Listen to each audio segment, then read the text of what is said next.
Hello दोस्तों, कैसे हो आप। एक बार फिर स्वागत है आपका हमारे चैनल फिजिकल एजुकेशन जिंदाबाद में। आज हम विगत एग्जाम्स में आए हुए क्वेश्चन के बारे में चर्चा करेंगे। तो आज पिछली वीडियो में हम अपना इसका एमसीक्यू का रिलेटेड पार्ट लेके आए थे और इस बार हम इसका नेक्स्ट पार्ट लेके आए हैं। तो आपको ये वीडियो कैसा लगा पुराने वाले कमेंट करके बताना। और अगर आप हमारे चैनल पर नहीं हैं तो हमारे चैनल टेलीग्राम चैनल ये हमारा यहाँ पे टेलीग्राम, इसको सब्सक्राइब कर ले और बेल आइकन का बटन दबा ले, जिससे आने वाली वीडियो आपको तुरंत मिल जाए। तो चलो स्टार्ट करते हैं आज का वीडियो। हम अपनी इस श्रृंखला में पीटीआई पेपर 2023 का एनालिसिस कर रहे हैं, जिसमें हम ये पार्ट पुराने पहले कर चुके हैं।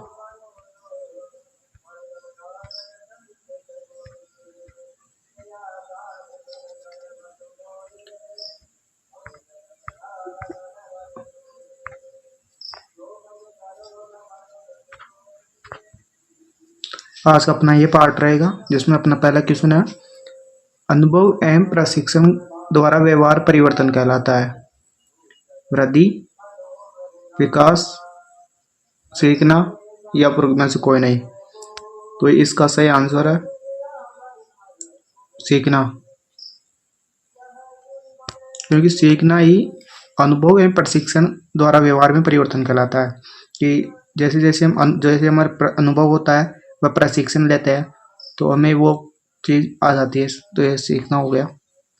नेक्स्ट क्वेश्चन है, वर्तमान समय में मनोविज्ञान है। तो वर्तमान समय में मनोविज्ञान है मस्तिष्क का अध्ययन यानी विज्ञान, व्यवहार का विज्ञान, चेतना का विज्ञान या आत्मा का विज्ञान। तो वर्तमान समय में व्यवहार का विज्ञान है।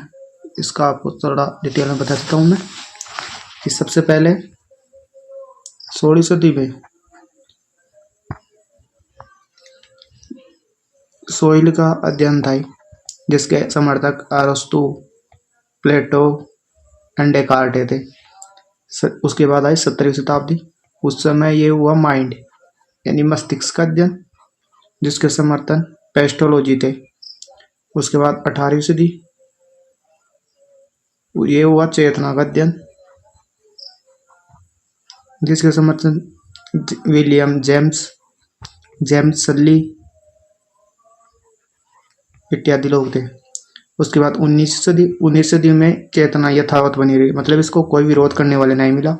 उसके बाद आई 20वीं सदी, जिसके बाद ये व्यवहारवाद यानी बिहेवियरिज्म का अध्ययन बन गया, जिसके प्रतिपादक थे वाटसन साहब, स्किनर, थॉर्नडाइक इत्यादि इसके समर्थन थे। वुडवर्थ इत्यादि लोग इसके समर्थक थे। नेक्स्ट क्वेश्चन है, पर्सोना शब्द किस भाषा से लिया गया है? उर्दू, रोमन, हिंदी या लैटिन? तो इसका सही आंसर है लैटिन। पर्सोना शब्द लैटिन भाषा के से बना है, जिसका अर्थ होता है मुखौटा। नेक्स्ट क्वेश्चन है, अंतर्मुखी व व्यक्तित्व वाले व्यक्ति रुचि रखते हैं अन्य व्यक्तियों में, सामाजिक कार्यों में, स्वयं में या शारीरिक गतिविधि में? जो अंतर्मुखी व्यक्ति होते हैं वह अपने आप में ही मगन रहते हैं। अंतर्मुखी व्यक्तित्व का ये वर्गीकरण कार्ल जुंग ने किया था, जिसने इसके 3 पार्ट बताए थे। इसके 3 पार्ट बताए हैं कार्ल जुंग ने, इंट्रोवर्ड, एक्सट्रोवर्ड, अंतर्मुखी, बहिर्मुखी, एक हो गया उभयमुखी। नोट कर लो। इसमें इंट्रोमुखी में स्वयं में रील लेता है, यानी अपने में ही खोया रहता है, उसे किसी से मतलब नहीं होता है। सेकंड हो गया इंट्रोमुखी, इसमें वो व्यक्ति सामाजिक मेल मिलाप मान लो, यानी हसमुख व्यक्ति का होगा मेल मिलाप मान लो, उसमें रहता है ये। और इसमें दोनों का मिश्रण हो गया अभ्यायमुखी में। नेक्स्ट क्वेश्चन है, इसको थोड़ा ऊपर कर लेते हैं।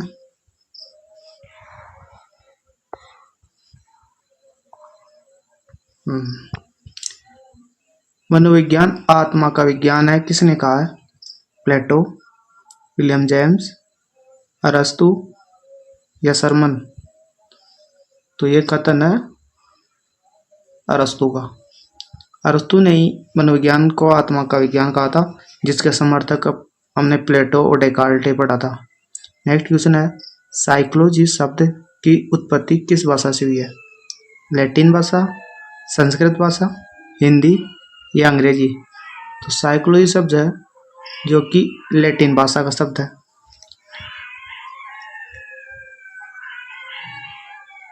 और इसका थोड़ा डिटेल में पढ़ते हैं। साइकोलॉजी लैटिन भाषा के साइको प्लस लोगोस से आए हुए, जिसका अर्थ होता है आत्मा का अध्ययन।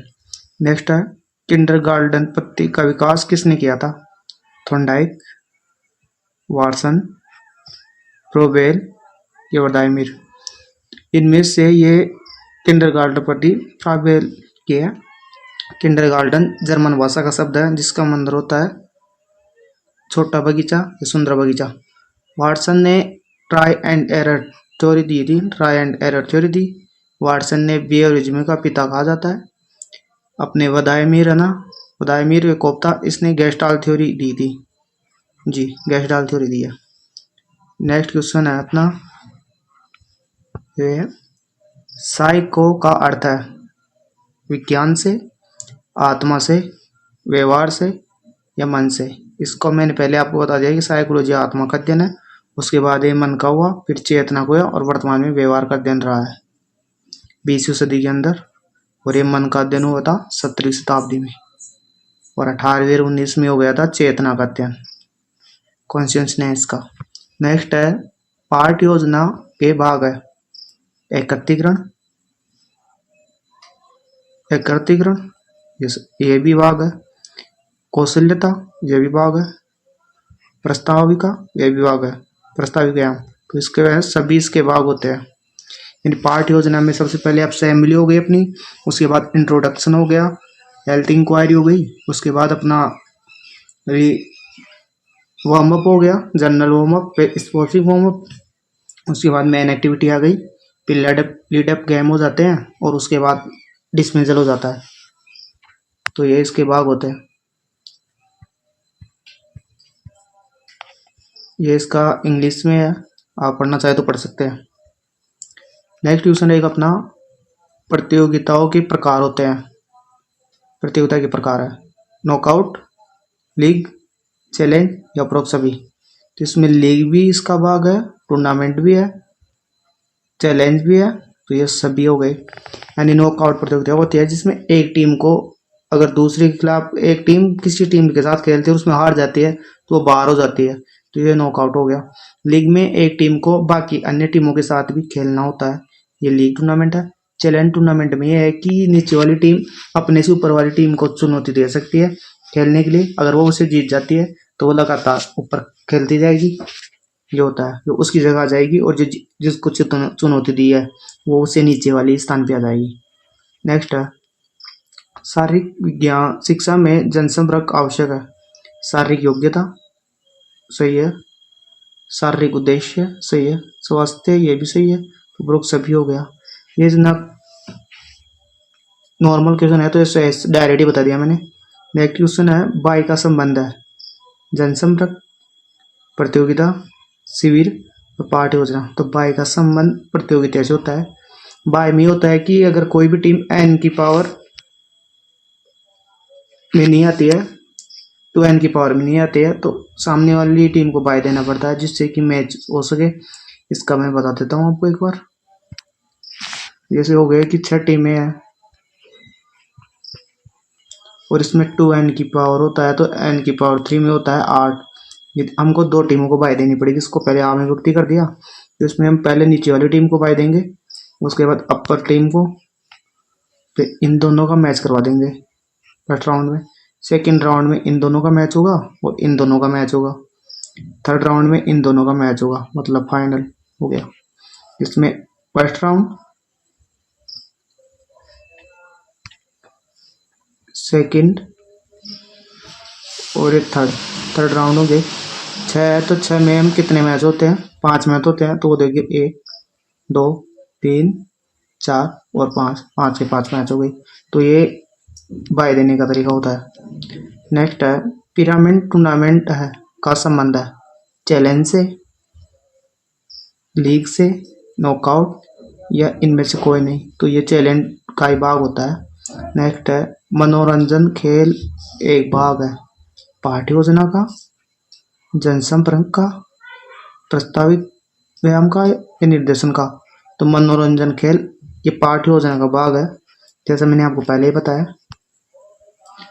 चलो आगे चलते हैं।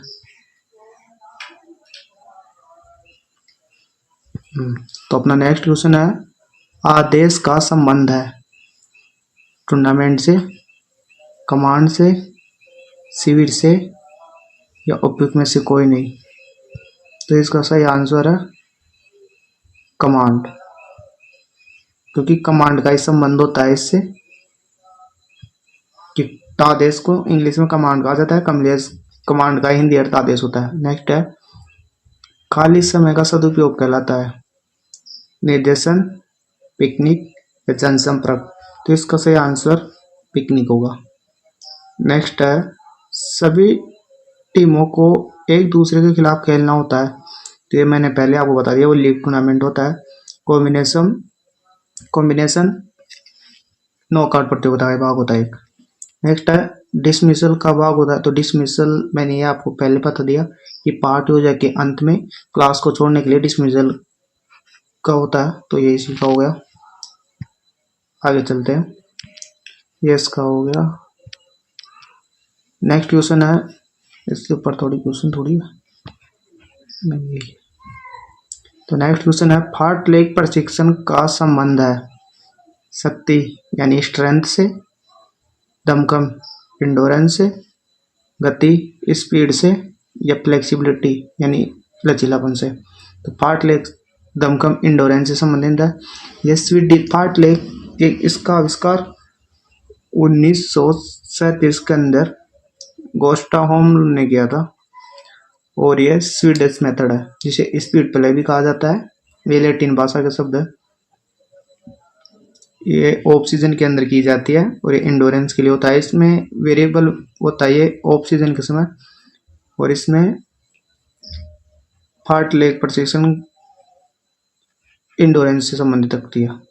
तो स्पीड प्ले का संबंध है ये पहले बताते हैं मैंने। ये फाट लेग का संबंध है। आइसोटोनिक व्यायाम का संबंध है फ्लेक्सिबिलिटी यानी लचीलापन, दमकम इंडोरेंस, स्ट्रेंथ शक्ति या गति स्पीड। तो ये आइसोटोनिक स्ट्रेंथ का भाग होता है। स्ट्रेंथ के डोल में भाग में आइसोटोनिक और आइसोमेट्रिक और काइनेटिक आता है। तो इसमें इसका आइसोटोनिक भाग है।